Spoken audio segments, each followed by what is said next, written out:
Para conducir esta mesa hemos pedido a Fermín Apesteguía que nos acompañe para dinamizar la mesa. Fermín es periodista especializado en salud, un gran profesional de la información, incondicional apoyo al que nos presta. Fermín, que lo tenemos por aquí, gracias por tu colaboración una vez más y todo tuyo. Os dejamos para que nos pongáis al día sobre la esclerosis múltiple. Muy bien.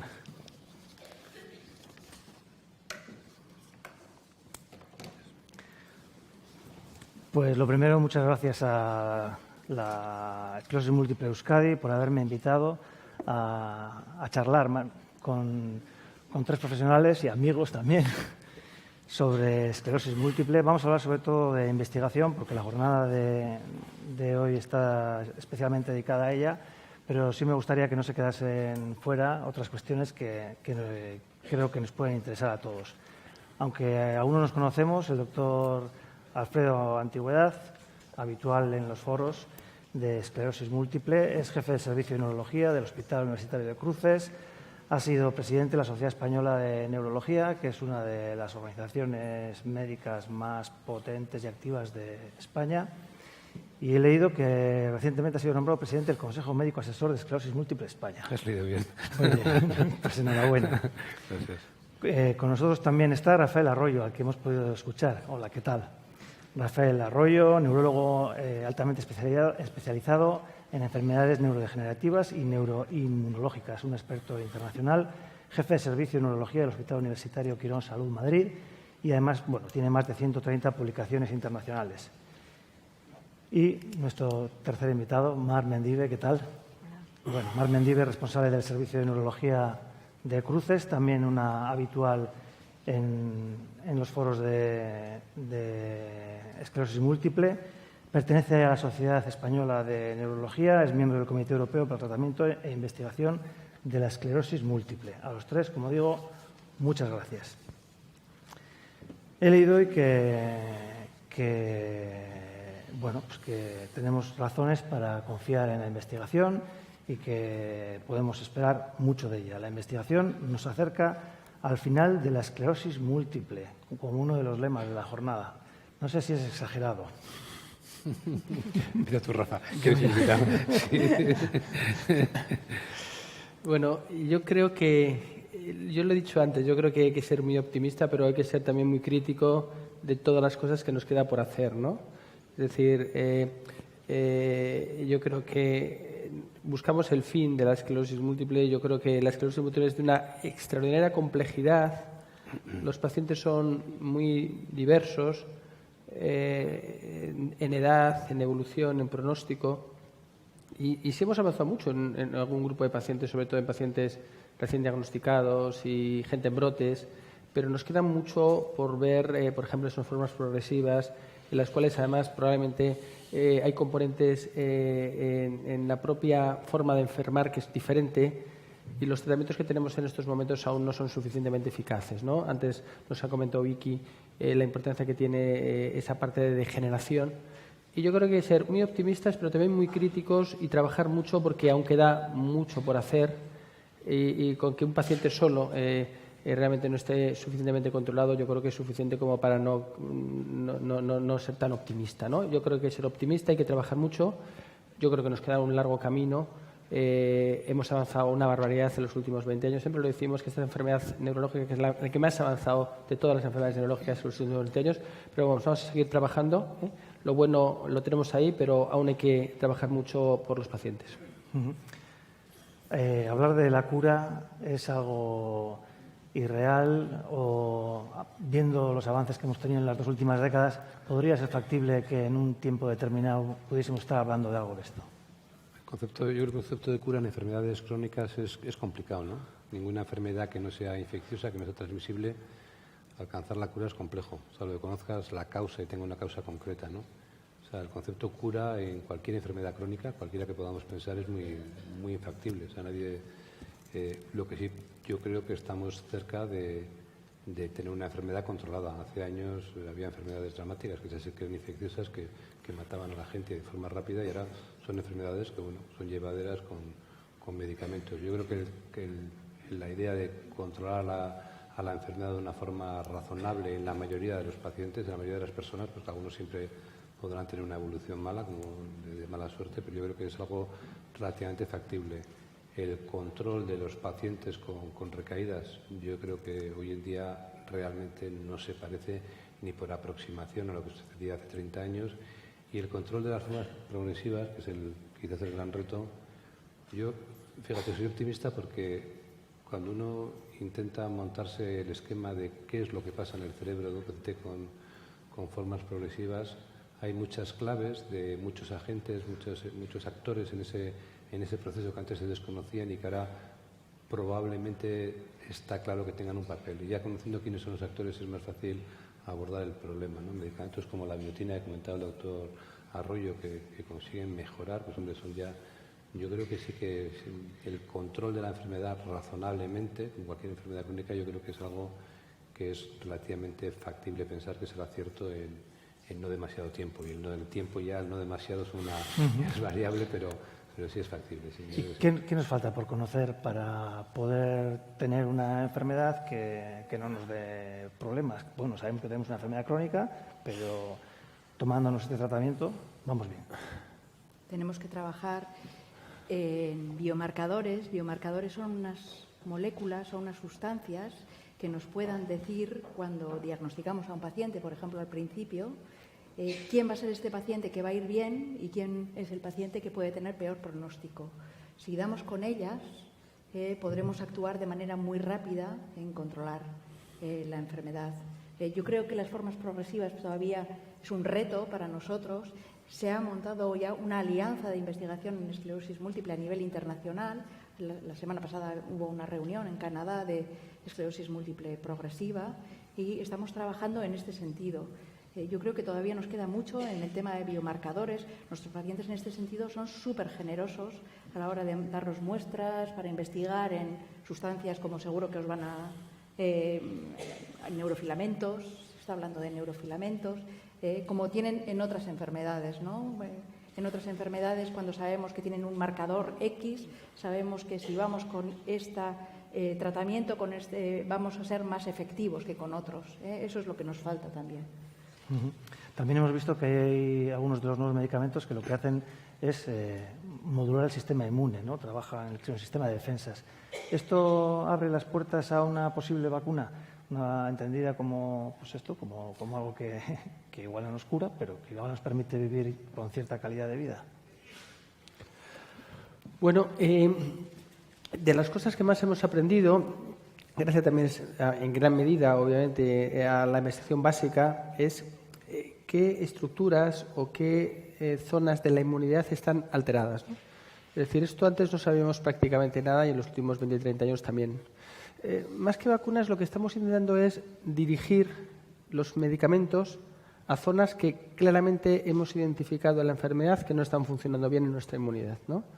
El prototipo esto que hemos comentado, por ejemplo, los anticuerpos monoclonales o algunas otras sustancias que selectivamente alteran la inmunidad tratando de proteger el resto de la inmunidad para que, evidentemente, el paciente, en este caso el resto del sistema inmunológico, no esté propenso, por ejemplo, a infecciones, ¿no? Esto es lo que sí estamos aprendiendo, a encontrar dianas cada vez más selectivas y disparar contra esas más dianas, ¿no? Vacunas en su día se probaron, pero digamos el sistema inmunológico de la esclerosis múltiple, cómo enferma la esclerosis múltiple los pacientes es tan sumamente complejo que probablemente con una vacuna sería muy difícil controlar, sobre todo la mayoría de los pacientes. Con lo cual, donde estamos más dirigidos, además de lo que ha comentado Mar, de buscar ese marcador o biomarcadores o marcadores precoces de cómo van a ser las cosas, es buscar medicinas con una diana más definida para ser más efectivo y hacer el menor daño posible al resto del organismo, en este caso al resto del cerebro y la médula espinal.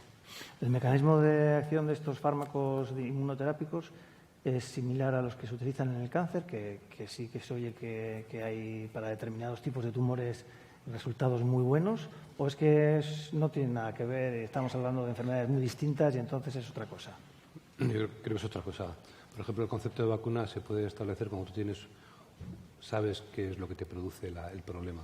Por ejemplo, si uno puede hacer vacunas para que no han funcionado, pero para la enfermedad de Alzheimer, que se produce un depósito de una proteína, entonces tú haces un anticuerpo o sensibilizas al organismo para que se defienda de esa proteína. En la esclerosis múltiple el problema es que no sabemos cuál es la diana frente a la que ataca el sistema inmunológico. Sabemos que unas células se dañan, que son los oligodendrocitos, pero el por qué se dañan esas células no lo sabemos. ¿Cuál es la diana exacta donde atacan? Los medicamentos que utilizamos en esclerosis múltiple no se parecen a los medicamentos en quimioterapia. Se dan a dosis muchísimo más bajas y lo único que hacen es controlar el sistema inmunológico, controlar los glóbulos blancos fundamentalmente, o bien reeducándolos con medicamentos clásicos o bien provocando su destrucción más o menos selectiva, destruyendo unos o destruyendo otros. Y en base a eso es como se consigue el efecto. Pero no son medicamentos relacionados no son como los medicamentos oncológicos. Y lo que es una gozada y también un problema para los clínicos en el campo de la esclerosis múltiple es que tenemos ahora muchos medicamentos y cada uno hace una cosa distinta. Algunos destruyen los linfocitos B, otros destruyen todos los linfocitos, otros hacen que las células no pasen al interior del cerebro, otros hacen que se retengan las células en los ganglios linfáticos. Hay muchos mecanismos de acción. Y eso es una gozada porque un paciente puede no responder a una medicación, pero sí a la siguiente, como cuando yo tengo anginas, que me toman un Augmentine y se me puede quitar la fiebre o no, y entonces cambio de antibiótico, pero por otro lado es un problema porque no sabemos muy bien cómo personalizar el tratamiento. Nos podemos decir, a ti te va a ir bien este medicamento. Si tengo una infección, hago un antibiograma, por ejemplo, en la orina, ya sé qué antibiótico me va a ir bien, pero en este caso no podemos personalizar a priori qué medicamento le va a ir bien a cada persona. Probamos con uno y si no va bien probamos con el siguiente. Es una gozada, pero nuestro reto es probablemente intentar hacer una medicina personalizada, una medicina de precisión, justamente con biomarcadores que nos permitan identificar a priori, eso sí, como pasa en el cáncer, qué paciente va a responder a qué medicamento y así no perder el tiempo, ¿no? Y en los próximos 5 años, ¿qué podríamos esperar? Por poner una fecha más o menos cercana que a todos nos... Es muy complicado poner plazos. Yo sí veo con perspectiva lo que hemos conseguido en los últimos 20 años, la verdad es que es impresionante. Pero esto, claro, no somos matemáticos ni es ciencia exacta. Entonces, en medicina tú puedes ir por una línea de investigación con fármacos muy potentes y en un momento dado tener un bache, que un fármaco 2 en una fase 3, en una fase 4 de investigación no podamos avanzar porque hemos tenido un efecto secundario y todo se vaya al traste. Pero bueno, también aprendemos de esto, pero seguimos por otras líneas de investigación. Esto ha pasado en el Alzheimer. En el Alzheimer muchos de los ensayos que se han hecho con las distancias que tiene, pero no han servido por ahora, pero se ha aprendido mucho. Están ahora por otras líneas de investigación, o sea que poner plazos es muy complicado en cualquier enfermedad. Yo no me atrevería. Yo sí puedo poner un plazo. Yo a veces hablo con Achúcarro, con Vicky y con Carlos sobre dónde hay que meter el acelerador y probablemente sea en biomarcadores. Por ejemplo, tienen un panel de posibles dianas y de posibles sustancias que se pueden liberar y todo el tema de biomarcadores probablemente en los próximos 5 años aquí en Vizcaya, esperemos que sí, si tenemos impulso fuera de Vizcaya, pero yo creo que sí que va a haber un salto importante y entonces eso va a permitir ir más rápido en la utilización de medicamentos y mejorar el futuro de los pacientes aún más. Vamos a hablar de epidemiología. He leído que en los últimos 20 años, esto ha salido, estas noticias entre ayer y hoy, que la incidencia de la enfermedad se ha duplicado. Y bueno, yo cuando ayer en la redacción me comentaban esto, lo primero que respondí fue, bueno, es que se diagnostica mejor, ¿no?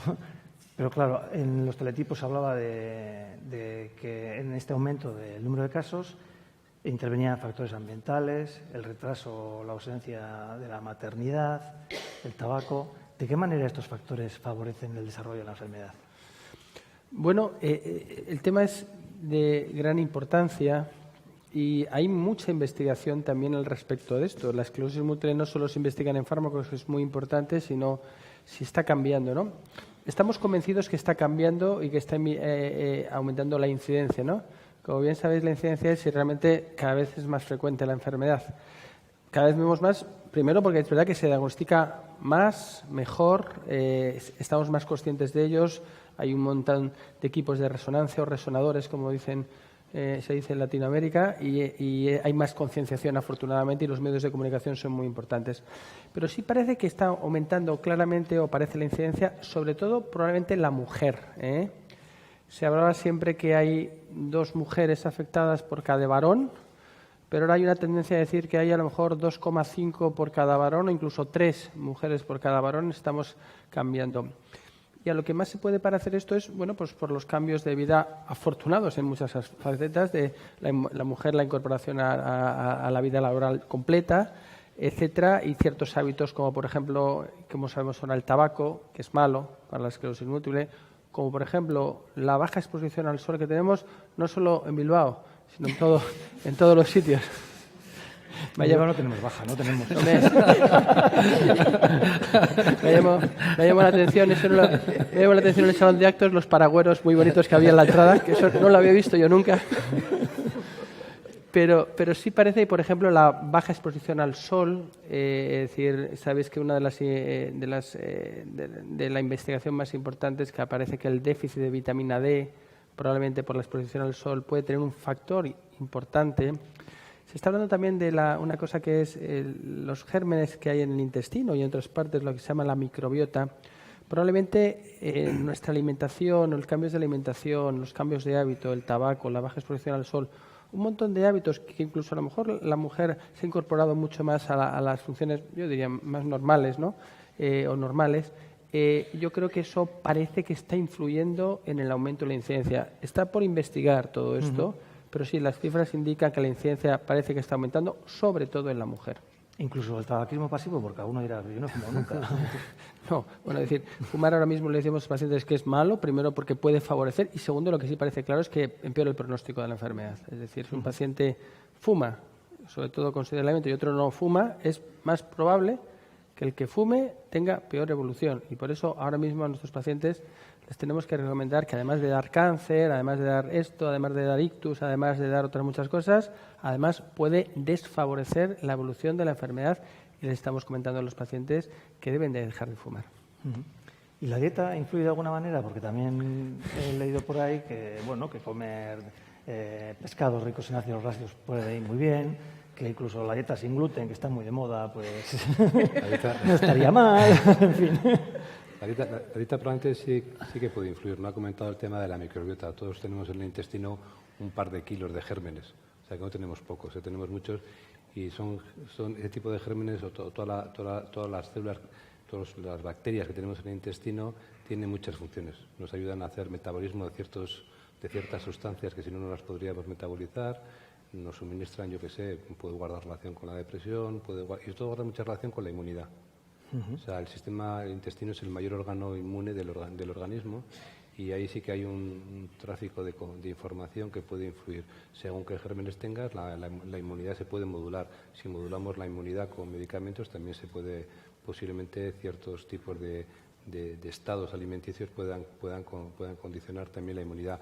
De hecho, la influencia de la dieta, y quizás lo que está claro es que la dieta mediterránea, la que hacemos aquí, como lo que hacíamos de comer verduras, legumbres, eso que me ponía mi madre, y pescadito, pues probablemente fuera broma, si no es un tópico, probablemente sea lo más adecuado. La dieta sin gluten no tiene ningún papel en esta enfermedad, el gluten se ha relacionado con esta enfermedad, pero se ha descartado razonablemente. Otra cosa es que una persona que hace dieta sin gluten también cuide su alimentación y haga una alimentación más sana, y será ese otro elemento de controlar su alimentación la que pueda influir, pero sí que podría influir. También he visto que el consumo de sal excesivo y la obesidad pueden ser nocivos para favorecer el desarrollo de la enfermedad, o bueno, como que eso no son buenos aliados, ¿no? No sé si es que el buen aliado es, pues esto, la dieta mediterránea, una dieta sana y ejercicio, que es lo que nos vale para vivir mejor. Claro, todo está en consonancia con lo que ha dicho Alfredo, ¿no? De la dieta mediterránea, ninguna dieta restrictiva ha servido para controlar esta enfermedad. De todas maneras, el mensaje es pues, muy sensato, ¿no? Hay que tener un poco de sentido común con todo este tema. Sobre todo es muy importante que los pacientes no dejen la medicación. Si están haciendo algún tipo de cosa complementaria, que sabemos que ellos son muy aficionados a leer en Internet, todo este tipo de cosas, ninguna dieta ha demostrado eficacia, pero sobre todo que si están tomando la medicación y les va bien, no dejen la medicación. El ejercicio, llevar una vida saludable, todo esto nos puede ayudar, claro que sí. Incluso en los ensayos, los pacientes que menos enfermedades asociadas tienen, mejor van, y sabemos que la comorbilidad puede ser, las enfermedades asociadas sabemos que empeoran el pronóstico. O sea, que eso nos puede ayudar a que no tengan hipertensión, que no tengan diabetes, que no tengan todas esas cosas, enfermedades asociadas. Muy bien.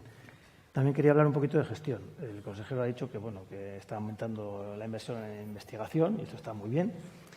Pero en otro teletipo que he encontrado hoy antes de venir aquí, he leído que médicos, pacientes y gestores piden un plan nacional y un registro de afectados. ¿Esto para qué lo necesitamos y de qué nos sirve? Por supuesto, yo de la Comunidad de Madrid no voy a hablar porque está cayendo buena. Eso, hasta donde yo sé, no es exactamente cierto.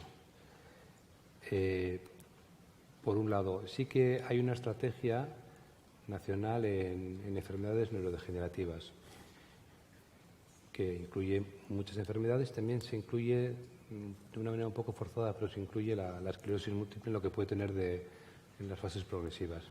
Y es una estrategia nacional que es de aplicación para todo el Estado, en el que se aprueba en el Consejo Territorial y que, bueno, es la segunda estrategia. Hubo una en ictus y ahora hay una en enfermedades neurodegenerativas. Dentro de esa estrategia había un capítulo, un apartado que era la esclerosis múltiple, y lo que sí se hizo, ha habido gente que yo he participado en ello, es intentar, bueno, hacer aportaciones a esa estrategia nacional en enfermedades neurodegenerativas en aquello referente a la esclerosis múltiple. De alguna manera, bueno, pues dentro de esa estrategia intentar afinar para que sea más positiva para los pacientes. Pero una estrategia exclusiva de esclerosis múltiple, hasta donde yo sé, cuando vi ayer el teletip, la noticia que salió, creo, de Europa Press, pues fue la primera vez que lo oí. El tema del registro es otra historia. El tema del registro es una iniciativa que surgió de la Sociedad Española de Neurología y que buscaba imitar a los suecos. Suecos o noruegos, daneses, perdón, daneses, todos son rubios y entonces a los daneses. El registro danés es un registro en el que también es un país mucho más pequeño, todos los países están incluidos en esa base de datos y entonces permite tener mucha información de qué es lo que pasa, si aumenta realmente la incidencia, si o no, es un artefacto, y también la respuesta a los medicamentos. Y bueno, en fin, es una fórmula fantástica tener un registro de todos los pacientes para poder saber lo que está pasando y qué estamos haciendo mal o qué estamos haciendo bien, ¿no? Y la Sociedad Española de Neurología está comprometida con ello, ha hecho un acuerdo con el Carlos III para llevarlo a cabo, pero es un objetivo muy loable, aunque yo creo que por el momento es complicado por todos los temas que hay ahora de protección de datos, de 17 comunidades autónomas, que es muy complicado probablemente llegar a un acuerdo. Ahora, la primera parte, afinar la estrategia nacional en enfermedades neurodegenerativas para que sea más positiva para los pacientes o para la esclerosis múltiple, sí, eso es una realidad, yo creo que es muy oportuna, y por otro lado, el registro es un objetivo que ojalá pudiéramos ser como los daneses y llevarlo a cabo. Muy bien. De todas maneras, en esos países, en Dinamarca y en Suecia, es obligatorio el registro de estas enfermedades. Dinamarca tiene una población como de 9 millones, o menos, incluso menos, no llegan a 9 millones. Y el registro de estas enfermedades en las oncológicas es obligatorio. Por eso sacan tantos datos de epidemiología, y ellos fueron los que descubrieron que en los últimos 50 años había aumentado no solo la calidad de la asistencia, sino que también había más pacientes, más mujeres, se habían duplicado las mujeres por cada varón. Entonces, extraemos mucha información de esos países. Entonces, aquí en Euskadi, o por lo menos en Vizcaya, hay una acumulación de información epidemiológica potente, O sea, no hay un registro estatal, pero hay una información potente. Y, por ejemplo, cuando uno hace proyectos epidemiológicos muy complejos, como es analizar la mortalidad, lo comentaba antes, pues yo no creo que haya más de 6, 7, 8 artículos que aborden la mortalidad en la esclerosis múltiple, y uno de esos trabajos está hecho aquí en Vizcaya. Digo que también, bueno, no tenemos el registro estatal, pero no nos desenvolvemos mal aquí en eso. Ha hablado el doctor Rafael Arroyo sobre que hay 4 planos de la enfermedad: el físico, social, y el impacto psicológico y el de las relaciones, ¿no? ¿qué tal están atendidos los pacientes en cada uno de estos 4 ámbitos? ¿Perdona qué? ¿Qué tal están atendidos los pacientes en cada uno de estos 4 ámbitos? Pues seguro que podrían estar atendidos en todo mejor, ¿no? Y en eso estamos, ¿no? Yo creo que eso es una cosa que a nosotros los médicos, que algunas veces se nos comenta, y por qué no decirlo, y a veces con toda la razón se nos critica, ¿no? Es decir, vemos a veces esa parte más física, en la cual por eso en parte también estamos, ¿no? Pero yo creo que la parte física es obviamente, es decir, los neurólogos, los pacientes, y hace poco ha habido una encuesta, ¿no? Sabemos que confían en nosotros, cuando confían en un buen profesional, a la hora de elegir algo tan importante como decirlo, como un tratamiento o como una rehabilitación o con un tratamiento sintomático. En ese sentido estamos bien, pero necesitamos, por ejemplo, más fármacos, más tiempo para atender a los pacientes, más tiempo para escucharlos, sobre todo también porque esas otras facetas, como hemos dicho, la faceta emocional es clave. Si tú mejoras la faceta emocional de un paciente, yo a veces digo que mejoras el 50% del paciente. Es decir, si tú mejoras esa parte que genera muchas veces la enfermedad de ansiedad o de tristeza o de adaptación o de depresión, como queramos llamarlo, ¿no? Mejoras esa faceta, hay que mejorarla, potenciarla por parte de nuestros profesionales y por parte también, en general, las asociaciones y las fundaciones de pacientes trabajan muy bien también ese tema, pero que es fundamental, pero hay que seguir mejorándolo. ¿Cómo está la faceta social? Bueno, yo creo que es una enfermedad que hay que conocerse mejor. Ahora hay muchos pacientes que no saben, ni nosotros sabemos, les decimos si tienen que decir o no en el trabajo, si tienen o no tienen esclerosis múltiple, por ejemplo. Yo creo que esta sociedad tiene que mejorar y madurar mucho. Ya no tiene ese estigma que tenía la enfermedad, pero bueno, aún no es una enfermedad bien conocida, ¿no? Y luego hay una parte que es fundamental y que yo creo que las asociaciones y fundaciones están trabajando mucho, es la faceta económica y laboral, ¿no? Es un tema básico, ¿no? Es decir, yo creo que la adaptación del puesto de trabajo a muchos pacientes sería una cosa fundamental y eso aún tenemos que mejorar mucho, ¿no? Es decir, son facetas muy complicadas, muy complejas, seguro que te pueden contestar mucho mejor los pacientes que yo, pero hay que trabajar todas en ellas. Hemos cambiado radicalmente en todas en los últimos 20 años, pero queda mucho camino por hacer y yo creo que entre todos lo iremos poco a poco consiguiendo. En la atención al paciente existe un trabajo en equipo, desde lo más biológico a lo psicológico. ¿Cómo se funciona?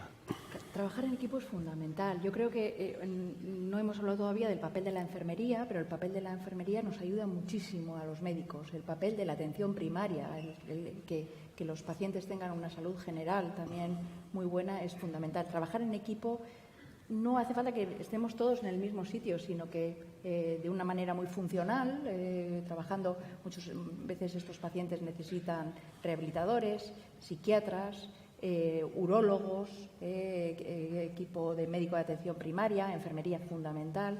Yo creo que es la base para que funcione bien una unidad de esclerosis múltiple. ¿Hasta qué punto, comentabas hace un momento, el factor psicológico influye no solo en el bienestar, sino en el desarrollo de la enfermedad? En el desarrollo de la enfermedad, que yo sepa, no. O sea, puede haber, es poco probable que de una manera directa influya. Cuando se han hecho, por ejemplo, incluso estudios de en qué medida el estrés influía en el riesgo de una recaída, que sí que puede haber más probabilidad de que suceda, pues porque cuando las chicas o las personas tienen estrés les sale un herpes aquí labial, eso es de alguna manera un valle en la inmunidad, ¿no?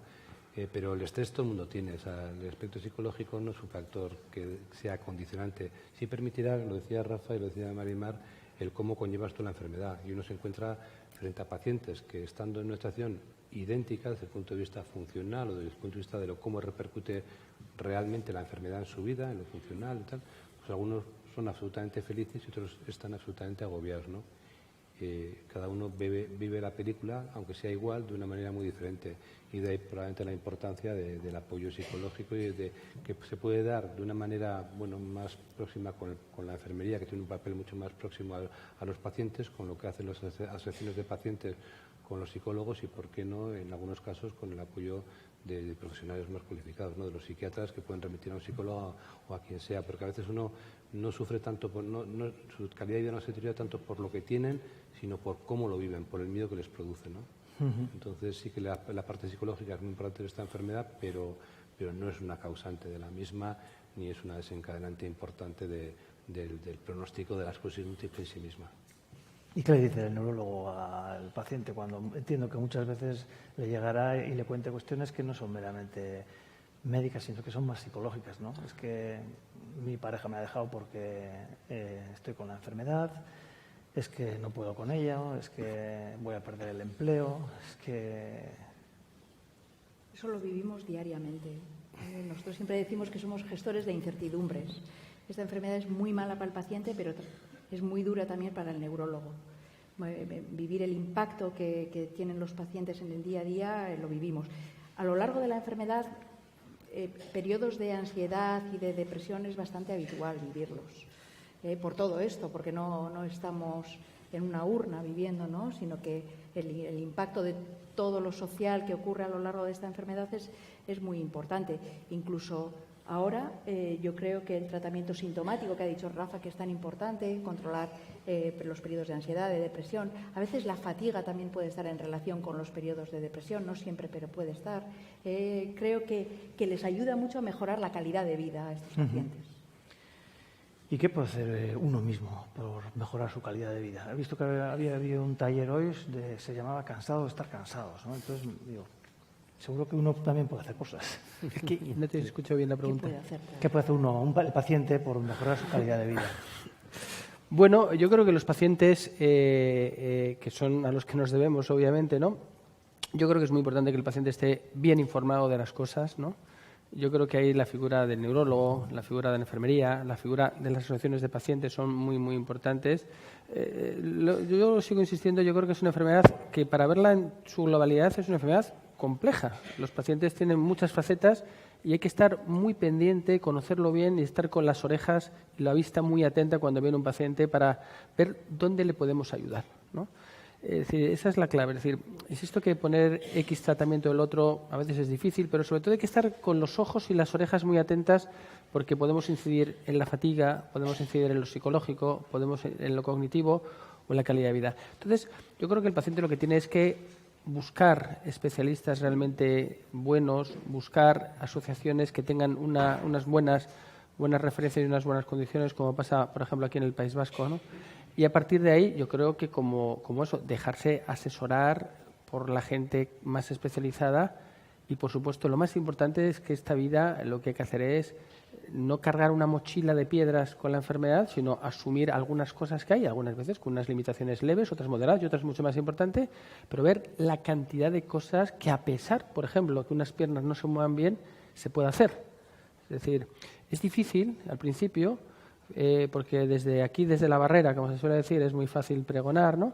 Pero hay muchas cosas que hay que comentar al paciente que, a pesar de algunas limitaciones, a veces no tantas, pero algunas sí existen y son indiscutibles, hay muchas cosas que el paciente puede hacer y es también nuestra obligación tratar de vérselo a través de todos. Hay que reconocer que el apoyo de las parejas, de las familias, son de una extrema importancia, ¿no? Es decir, una familia, una pareja, una relación muy compacta, las cosas son mucho más fáciles a nosotros y a los pacientes, ¿no?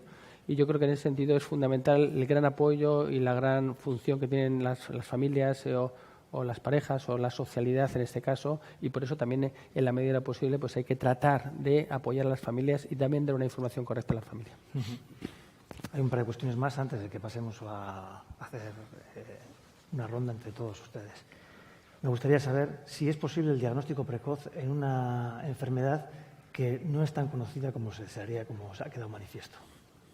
Yo creo que actualmente, tengo los datos de que actualmente en el País Vasco el tiempo que se tarda en diagnosticar a un paciente es realmente el mínimo, o sea, menos es casi, ni en la clínica Mayo, ¿por qué? Porque en general todos los médicos están muy concienciados con la esclerosis múltiple, porque hay un grupo muy reducido de neurólogos que atienden los pacientes con esclerosis múltiple, Amaya en Vitoria, Sabas, Cristina, Mar, José Luis, yo mismo, somos muy poquitos, y entonces todos los neurólogos del País Vasco, cuando tienen la más mínima sospecha de una esclerosis múltiple, nos llaman por teléfono y la lista de espera para que les podamos ver, pues es nada, cuestión de días.